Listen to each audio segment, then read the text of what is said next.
tell you, if you ever think about going into the woods to go hiking, don't do it.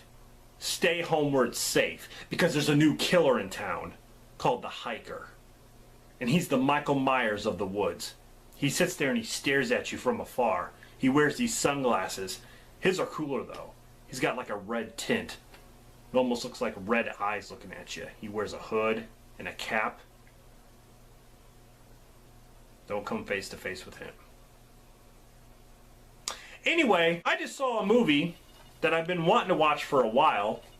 Just never got around to it. Came out in 2017, in December I believe, in the USA. When I saw the trailer, I'm like, you know what? This reminds me of an 80s horror film in the woods with awesome music. The movie I'm talking about is Desolation. I have it here on DVD. You can also watch it on Netflix right now. It's basically about, you have this mother and son who are venturing out into the wilderness to spread the ashes of the father who died. He got sick and of course was cremated, and now they're gonna spread the ashes on top of the mountain. They're gonna spread them all over, which they actually do. And also joining them is her best friend. The main girl, played by Jamie Page, is named Abby, and her best friend Jen. There's a lot of chemistry there between them. I do like the characters in this movie, but it's just them three, and they're being stalked by this guy who's on the cover right there. Just this simple looking guy. He walks with this huge stick, and he's got, like I said, he's got these cool sunglasses that just makes him look, I don't know, it makes him look creepy but awesome at the same time. This movie did remind me of an old school horror film. I mean, the music is fantastic. I love the soundtrack. There's some really cool faraway shots, and like I said, he reminds me of Michael Myers but in the woods. The boy is sitting there by the lake, and he looks over, and way down, like I would say, the lake is pretty big, but halfway down the lake, on the shore, there's this guy standing there. He's just standing there. And the camera, I mean, it's the faraway shot, but then they zoom. The next shot is the boy, and he's kind of just like, what? Like, he's looking at him. Then the next shot is like zoomed closer, so you could tell that it was him. But the faraway shot's pretty awesome. Like, he's just standing there with the stick, and the boy, all of a sudden, he's like this, like he like waves, and the guy he just doesn't wave. He just sits there and stares at him.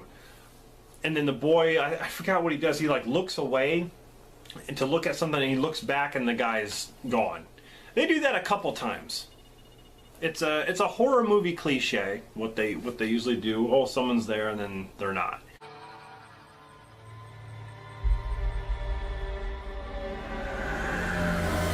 But the thing is, this guy is stalking them wherever they go. They'll sit there and they'll you know, be at the campground or whatever, they'll put up their tents. They'll make a fire. You know, one of the girls gets out to go pee. She has her flashlight, and the flashlight shines on the trees, and there he is. He's just standing there between the trees. Pretty creepy. I mean, it's simple, but I think it's effective. The acting in this, for me, goes back and forth. There are some cringe-worthy lines that they say in some cringe-worthy acting, but for a low-budget film like this, I mean, I'm okay with that. Not the whole movie isn't like that. I mean, there's some good dialogue, and what I like about this movie too is they don't fall for the stupid horror cliches that happen, where somebody gets, okay, like let's say there's a noise. You're in your tent. There's two tents. One tent is the mom and the son. The other tent is the best friend. It's late at night, and you hear a strange song playing in the middle of the woods, and you don't know how that would even be possible because there's no one around you except for this guy. There's a strange, eerie music playing. The mom gets up. She's confused on what's going on. She's looking around. She makes sure her son's okay.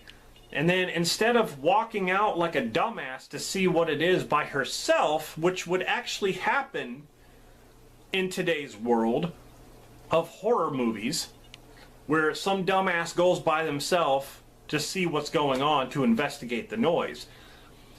But the mom actually tries to wake the best friend, like, hey, like instead of going to check what that noise is, she actually goes to check the best friend, and the best friend is not there.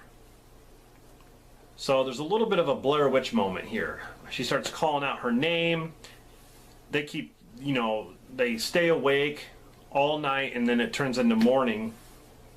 And, you know, they pretty much know that it was this guy who took her because there's no one else around. Really, really cool film. Like, I really enjoyed it. I really did.